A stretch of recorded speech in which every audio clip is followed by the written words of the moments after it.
Hello everyone, स्वागत है आप सभी का मेरे यूट्यूब चैनल पे। मेरा नाम है सुनील और आप देख रहे हैं stock market A to Z channel. Guys, आज इस वीडियो में हम बात करने वाले हैं बजट के बारे में कि बजट का जो सेशन था वो कैसा रहा हम ट्रेडर्स के लिए। हमारे लिए गवर्नमेंट ने क्या क्या चेंजेस किए हैं जिसकी वजह से हमको क्या क्या फायदे हो सकते हैं, उन सारी चीजों के बारे में मैं बात करूंगा। फायदे हो सकते हैं भाई, मतलब आपने देख लिए होंगे, शायद एक आध दो वीडियो और देख लिए होंगे जहाँ पे आपको लगा होगा कि भाई सब लोग तो बता रहे हैं आपको कि भाई कुछ टैक्सेस वगैरह बढ़ा दिए हैं, ये कर दिया वो कर दिया, तो इसमें फायदा कहाँ से, फायदा कैसे हुआ है, वो सब चीजों के बारे में मैं डिटेल में बात करूंगा। तो चलिए शुरू करते हैं। तो सबसे पहले हम बात कर लेते हैं कि गवर्नमेंट ने हमारे लिए क्या क्या सहूलियत दी है जिससे ट्रेडर्स के क्या होंगे, नुकसान कम होंगे, है ना। आपको अच्छे से पता होगा कि कुछ दिन से पूरे सोशल मीडिया पे और सेबी के तरफ से भी, गवर्नमेंट के तरफ से भी काफी सारे रूल्स एंड रेगुलेशंस नए नए आ रहे हैं जिसकी वजह से आपने देखा होगा कि भाई क्या फ्यूचर एंड ऑप्शन की ट्रेडिंग बंद हो जाएगी, क्या गवर्नमेंट 30% टैक्स लगेगी, तो कभी ब्रोकरेज चार्जेस बढ़ जाएंगे, कि कई कई तरीके के क्या हुआ है कि चेंजेस हुए हैं। उसी को देखते हुए हमने कल का जो बजट देखा था, उस बजट में हमारे लिए क्या फायदे की बात हुई है कि जिससे ऑप्शन ट्रेडिंग के अंदर, फ्यूचर ट्रेडिंग के अंदर या फिर बाकी सारे इन्वेस्टमेंट वगैरह के अंदर क्या क्या हमारे लिए फायदे की बात है मैं वो बता दूं।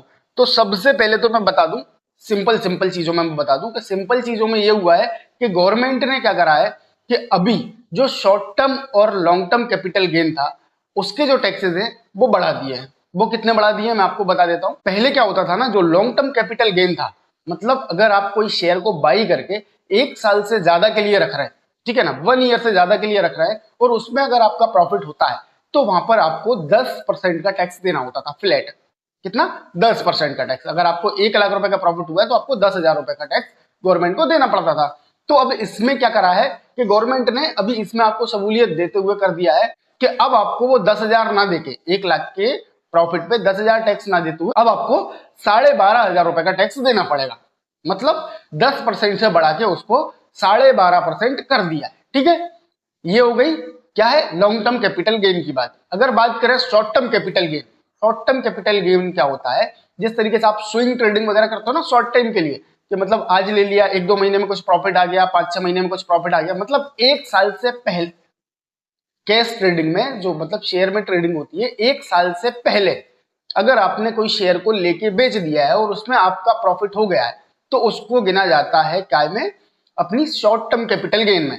तो शॉर्ट टर्म कैपिटल गेन का जो पहले टैक्स था वो था फ्लैट 15%। मतलब अगर आपने 1 लाख रुपए शॉर्ट टर्म कैपिटल गेन से कमाया है तो उसके अंदर आपको देना पड़ता था 15,000 रुपए 1 लाख रुपए पे, ठीक है। जिसको बढ़ा के अब गवर्नमेंट ने जो है ना कर दिया है उसको 20,000 रुपए, मतलब 20% कर दिया है। 15% टैक्स को बढ़ा के 20% कर दिया है।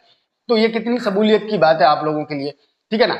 यहाँ पे इससे क्या होगा, मेरे हिसाब से अगर मैं बात करूं, मजाक में इसमें क्या होगा कि अभी आपको देखो, आपके पास पैसे ही कम रहेंगे तो आप ट्रेडिंग भी कम करोगे।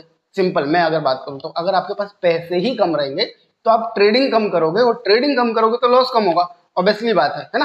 तो गवर्नमेंट ने ये आपके लिए एक सहूलियत दी है। अब इसी के चलते अगर अपने फेवरेट सेगमेंट पे अपन जाए, ऑप्शन एंड ट्रेडिंग में, तो यहाँ पे तो और बड़ी चीज कर दी है। यहाँ पे इतनी बड़ी चीज कर दी है कि भाई आपका कंफ्यूजन ही खत्म कर दिया है ना। यहाँ पे पहले क्या होता था, टैक्सेस में आपको थोड़े से कंफ्यूजन होते थे, वो खत्म कर दिए। वो कैसे खत्म कर दिए वो मैं बता देता हूँ आपको। देखो, पहले क्या होता था कि ऑप्शन ट्रेडिंग में जो एसटीटी चार्ज होता था, ऑप्शन ट्रेडिंग में जो एसटीटी चार्ज होता था वो 0.062 पैसा होता था। मतलब 0.062 पैसा चार्ज होता था। ये कितना कंफ्यूजिंग लग रहा है, 0.062 पैसा। मतलब अगर आप 10,000 की ट्रेडिंग कर रहे हो तो कहीं ना कहीं आपको 6.25 रुपए के आसपास आपको एसटीडी चार्ज देना पड़ता था। तो इसमें क्या होता था, कैलकुलेशन वगैरह में दिक्कत हो जाती थी। तो अभी इसको ना फ्लैट कर दिया है भाई। देखो, अब ऐसे कंफ्यूज वाला काम नहीं है। अब सिंपल सी बात है कि अब यहाँ पे पूरा का पूरा 1% कर दिया है, ठीक है। पहले कितना लगता था, 0.062 पैसा लगता था ऑप्शन ट्रेडिंग के अंदर एसटीडी चार्ज, जो कि 6.25 रुपए होता था। अब इसको बढ़ा के सीधा 1% कर दिया है। मतलब सीधी सी बात है कि अब आपको सीधा सीधा 10 रुपए देना है। इसमें कंफ्यूज होने की जरूरत नहीं है, कहाँ 6.25 रुपए 62 पैसा, ये सब करने की अब कोई जरूरत नहीं है। अब सीधा सीधा हिसाब लगा लो कि अब आपको 10,000 की अगर आप ट्रेडिंग कर रहे हो तो आपको उसमें 10 रुपए लगेंगे, और अगर आप 1 लाख की कर रहे हो तो उसमें 100 रुपए लगेंगे, ठीक है। ये कंफ्यूजन आपको यहाँ पे खत्म करते हुए आपको दिख रहा है गवर्नमेंट की तरफ से, ठीक है। और दूसरा चीज, फ्यूचर्स के अंदर ठीक है ना। जो फ्यूचर ट्रेडिंग होती है ना, तो फ्यूचर्स के अंदर पहले क्या होता था कि 0.012 पैसा लगता था वहां पे चार्ज। मतलब अगर आप 10,000 रुपए की ट्रेडिंग कर रहे हो तो आपको ₹1.25 देना पड़ते थे। कितना? ₹1.25। अब ये भी कोई लॉजिक है, ₹1.25 देना पड़ते थे। तो इसको भी कंफ्यूजन खत्म करते हुए गवर्नमेंट ने अभी क्या कर दिया है कि इसको भी फ्लैट 2% कर दिया है। मतलब 0.02 पैसा कर दिया है, 2% नहीं किया है, 0.02 पैसा। मतलब जहां पे पहले आपके 10,000 की ट्रेडिंग पे ₹1.25 लगते थे, अब वहां पे सीधे फ्लैट ₹2 लगेंगे। ठीक है ना। 10,000 की ट्रेडिंग पे ₹2। अब इस तरीके से सीधा का सीधा सिंपल लॉजिक कर दिया। तो यही सब कुछ सहूलियत आपको गवर्नमेंट ने इस बजट में दी है, जिसकी वजह से आपको खुश होना चाहिए। जिस तरीके से गवर्नमेंट चिंता कर रही थी, मेरे हिसाब से तो मैं बात करूं तो ये चिंता का विषय था, और इस चिंता को खत्म करने के लिए गवर्नमेंट ने बढ़िया चीज की है। मेरे हिसाब से ये बजट में मुझे ये लगा है कि भाई अभी सीधा सा बात ये है कि भाई थोड़े से चार्जेस बढ़ा दो, थोड़े से टैक्सेस बढ़ा दो। इससे क्या होगा ना कि ट्रेडर्स के पास पैसा कम होगा, और अगर पैसा कम होगा ट्रेडर्स के पास तो भाई वो ट्रेडिंग ही कम करेगा। सिंपल है ना, ट्रेडिंग ही कम करेगा और लॉस भी कम होगा। तो इससे बढ़िया चीज क्या हो सकती है। तो गवर्नमेंट ने हमारे लिए ये सहूलियत दी है। इसके अलावा अभी फिलहाल की कंडीशन में ये गवर्नमेंट का बजट था, इसमें और कोई चेंजेस नहीं हुए। तो मेरे हिसाब से यहाँ तक बेटर था, मेरे हिसाब से बजट काफी बढ़िया रहा। आप लोगों के लिए कैसा रहा ये बजट, आप कमेंट सेक्शन में मुझे बता सकते हैं। मैं मिलता हूं ऐसे किसी वीडियो में, तब तक के लिए थैंक्स फॉर वॉचिंग।